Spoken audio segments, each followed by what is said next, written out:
Just a little bitch broke your heart. Go back to the paper, get hit with a laser. Heart won't be so alive, no pacer. I'm the maker, the key to life is sit back in the blazer. Do I have any takers? When I blow up, I'ma take over the world. Cause I'm the creator. Hello guys, I'm back and I'm better. Y'all see we got the new gaming chair. Sit mod. Let's get a good look at it. The sit mod. Know what I'm saying? Got the little rest right here for my back. Know what I'm saying? Got the headrest. Know what I'm saying? Keep the dollar bit on the stop. Okay. But this is a new gaming chair. No more stool. More videos. I hope you guys like the chair. Hope you guys like the videos I'm going to be putting out now. Because now we don't have to sit on this ugly ass stool with no back support. You know what I'm saying? No back support. Look at this. Oh my gosh. Back support. Comfy. It even has like a footrest. Know what I'm saying?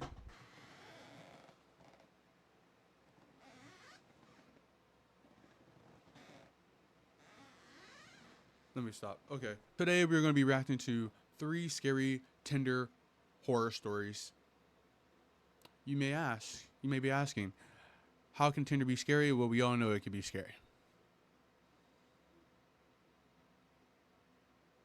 I don't have to say anything twice. Man, I thought I had the cat headphones on for a second. Look. Leave a like and comment down below. Video is going to be in the link in the description. Other than that, let's get into this video. I was never a fan of dating apps, but after my last breakup, my friend suggested I try Tinder, saying that it would make my dating life alive and fun again. Flying around and swiping random guys left to right when one of the profiles really caught my eye. It was a single pic, very closely taken, focused on the deep blue eyes of Ethan. Truth is not always what you see through your eyes, his bio read. Out of sheer curiosity, I swiped right. We matched, and eventually, our conversation led us to meet up, face to face. After some coffee at a place near my apartment, Ethan invited me for dinner at his apartment. As we ate dinner in the flickering candlelight, I couldn't help but admire Ethan's face. His emphasizing sharp jawline made my heart skip a beat. His Tinder profile hadn't captured the intensity in his eyes enough. There was a kind of manic hunger in them that sent a shiver down my spine. Yet, there was an... Like, look at this dude. Draco, who's this? Draco Malfoy. Lord Voldemort before... Thomas before he turned into Lord Voldemort. Like, bro, undeniable magnetism about him. A darkness that repelled and attracted me. Our conversation flowed surprisingly well. We bonded over underrated art and banned literature. He spoke of his love for Edgar Allan Poe, reciting verses about love and loss with a chilling intensity. As the night progressed, Ethan suggested we move to his balcony. How about we get some fresh air? You'll love the view from here. I hesitated at first. The small, cluttered balcony felt oddly claustrophobic. But Ethan's smile, boyish and disarming, made me comfortable. The view from the balcony wasn't bad. The city lights below looked like scattered diamonds, but there was something very odd stuck in the air, making me wrinkle my nose. Something smells... meaty. I commented, noticing a covered grill tucked in the corner. Ethan gave a creepy laugh, a hollow... Nah, bro, you can't do that shit, bro. Chill. You see this laugh, bro? This is that I'm crazy, I'm going to eat you tonight laugh, bro. Like, you see this shit? His mouth, like, this ain't it. There's some Joker shit going on. A sound that made the hairs on the back of my neck stand on end. Hey, bro. Just a little lamb burger. Just a little lamb chop. Little lamb chop. Just a little lamb chop. No, he finna lamb that ass up, flip you over on the grill and start cooking you, you know what I'm saying? He finna be eating you today, bro. There's a disgusting smell going on. He said, what is it? And he said, it's lamb chop. Girl, there ain't no lamb chop. Said, his voice too casual. Family recipe, he whispered with a grin. He lifted the lid, revealing a sizzling patty. My stomach twisted. The lamb looked unnaturally dark, the edges grilled black. Suddenly, I noticed something more on the patty. There was a long strand of blonde hair wrapped around it. I felt like throwing up. Whoa. That doesn't look too good. Making me sick. I mumbled, backing away. All of a sudden, Ethan's smile disappeared. His eyes narrowed. The charming personality He's like, you're gonna eat this fucking food. replaced by a cold, dangerous gleam. I promise you'll love the taste of it. Just give it a try, Monica. The words sent a fresh wave of terror through me. I don't feel well. I need to go. No, you don't, he growled, grabbing my hand with surprising strength. What are you doing? I screamed, trying to free myself. Don't you see? He hissed. His expression was now a mix of anger and desperation. We were meant to be together forever. The smell in the air intensified, desperate by sheer terror. I wrestled free. I stumbled back, tripping over a metal bucket that was resting in the corner of the balcony. It clanged loudly, revealing its gruesome contents, a bleached skull and several long bones. Ethan raged at me again. Monica, don't ruin the food! But this time, I was ready. With a rush of adrenaline, grabbing a metal spatula kept on top of the hot grill, I swung it at Ethan blindly. The thudding sound of metal on bone echoed in the night. Ethan fell to the ground, a choked gasp escaping his lips. I was staring at him, the spatula trembling in my hand. Nausea threatened to overwhelm me again, but this time it was mixed with a horrifying realization. The burger, the bones, Ethan's words, they all clicked into place. He wasn't just a psycho, he was a monster who couldn't handle rejection, and I was about to become another entry in his collection of discarded dates. Dazed and trembling, I ran to the lobby outside his apartment and called 911. The image of Ethan's twisted face and the gruesome contents of the bucket made my fingers tremble while dialed the call. Ethan remained unconscious until the police arrived. A group of them got inside his apartment while I was escorted out by the paramedics. But even amidst the flashing lights and concerned questions, I was not able to shake the feeling of fear. God, I was on a date with a cannibal. The following days were a blur. News reports buzzed with Ethan's arrest.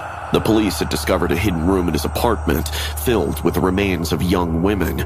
Each had matched with Ethan on dating apps, each lured under the pretense of romance.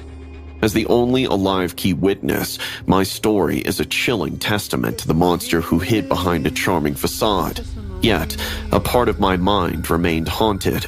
The lingering smell and those horrific laughs in my nightmares. The echo of Ethan's words, "We were meant to be together forever," served as a constant reminder of the night I danced with death on a balcony bathed in moonlight.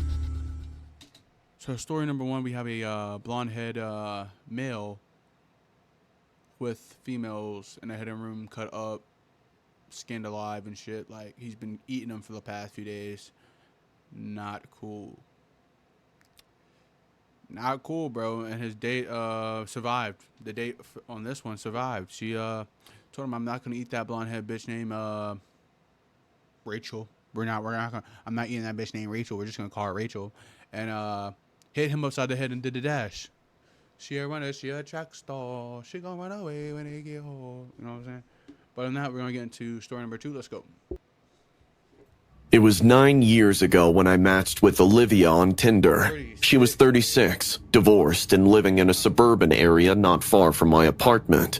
At 28, I was just looking for some fun, to be honest, and Olivia seemed perfect. We clicked instantly, bonding over... He said, and I quote, "Kill me, bro." Nah. Love for classic rock, horror movies, and a mutual disdain for small-town gossip. There was a spark between us, an electric attraction, so to say. You like the Rolling Stones? No way, they're my favorite band. Yeah. I saw them live back in '99. That was a wild night. We decided to meet at a quiet bar she recommended. I remember the place well. Dimly lit, with old wooden booths and a jukebox that played nothing but 80s hits. And then she walked in. Olivia was stunning. She had this effortless charm, a confident gait, and well, a smoking hot body. We laughed, flirted, and drank more than we probably should have. She was blunt about her intentions. I hope age isn't a damper. I mean, look at you. You can't be 8 years older to me. I'll be honest, Ethan. I like going around with younger men, and I'm not looking for anything. Just so you know, it's a one-night thing. Sounds perfect to me. We left the bar, and Olivia invited me to her place. Her bungalow was old, with a Victorian style that looked kind of unsettling under the moonlight. My drunken brain felt a twinge of unease as soon as I stepped inside. The house was beautifully maintained, but had an unnerving air about it. The living room had antique furniture, dark wood paneling, and heavy drapes. But something didn't fit. The creamy, textured carpet. It clashed with the decor, standing out like a sore thumb. Nice place you got here. Daddy sells oil? Daddy shot himself when I was 3. I got the place in a divorce. My ex-husband was into real estate. Want another drink? Your daddy sell oil? Your daddy be in the mines? I'll take the whole bottle. She handed me a glass of whiskey and we settled on the couch. Her touch was intoxicating, and soon our fingers were exploring each other's while our eyes locked. There was something about her brutal honesty, her charm, and her confidence that had me drunk other than the Jack Daniels. You have great taste in decor, very vintage. I'm a sucker for antiques. They have a history, a story to tell. Just like us. Oh? And what's our story? 2 strangers meeting by chance and sharing a night of adventure. Sounds exciting. What kind of adventure do you have in mind? One that starts with good whiskey and ends with... We'll see. Well, we'll see. I like the sound of that. You're full of surprises, aren't you? Only the good kind. What about you? What surprises do you have up your sleeve? You'll have to stick around to find out. I think I just might. So, tell me, what a handsome guy like you doing on Tinder? Looking for someone intriguing. I guess I found her. Flattery will get you everywhere. Good to know. And what about you? Why Tinder? Not many places for women like me to find young men like you. Lively, huh? I can do lively. I bet you can. Shall we take this adventure downstairs? I have a special room for my guests. Lead the way. But as she grabbed my arm to lead me to her bedroom, a wave of nausea hit me. I stumbled, and before I could stop myself, it came out. I vomited all over the carpet. I remember Olivia's demeanor changing in an instant. She flew into a fit of rage, rushing to grab a mop, her face twisted with anger. You idiot! You ruined my carpet! I'm sorry, I didn't mean to. I sew it with my hands. The one thing in this house that doesn't remind me of my sick ex-husband. And now, your bile is swimming over it. Realizing I had blown my chance, I mumbled an apology and hurried out of the house. My head was spinning, my stomach churning. I made it home and collapsed into bed, cursing my capacity for ruining what would have been a glorious night. Now, 9 years later, I saw her face plastered on the news. Olivia, now 9 years later, what is that? She was 36. Now she's like 45. You thought your 45 old ass was gonna keep on getting away? 45, was arrested. A secret torture room was uncovered in the basement of her bungalow, where she kept young men and tortured them. One of her victims had managed to escape and alerted the authorities. The police found evidence of cannibalism, token parts of previous lovers she had taken, and the final horrifying reveal, a carpet made of human skin. I sat there, staring at the TV in disbelief. The creamy textured carpet flashed in my mind, and a chill ran down my spine as I realized how lucky I was. Story number 2, crazy lady eating people. Story number 2, crazy lady seducing young men to eat them and torture them. Crazy. Let's get to story number 3. When I matched with David on Tinder, I couldn't believe that he'd swiped right on me. He was 27, an Australian globetrotter with an infectious smile and tousled blonde hair. His tan was just perfect. It had to be because he surfed. And he wore an intriguing blue beaded necklace in every photo. We started flirting over texts almost immediately. So, what does a gorgeous girl like you do for fun on a gorgeous Boston evening like today? Besides swiping on Tinder, mostly exploring the city and avoiding bad dates. Oh, you deserve a good one. Drinks tomorrow night? Smooth. Wow. You don't waste time, do you? Why waste it? It's the most precious thing in the world. Well, except for that smile of yours. He was good. We exchanged numbers and decided to meet at a pub downtown. The night came and I was nervous but excited. I arrived early, found a table and waited, and then waited some more. Rejected 2 advances from strangers for him and let a martini sit, hoping that my surfer boy would surface. But he didn't. An hour passed and still no David. It was then that it dawned on me. He had stood me up. I rushed back to my place. Even my calls weren't getting placed. Frustrated, I texted him. Hey, where are you? I was waiting for you for over an hour. I was there at the pub. Didn't see you. See this. Men and their lies.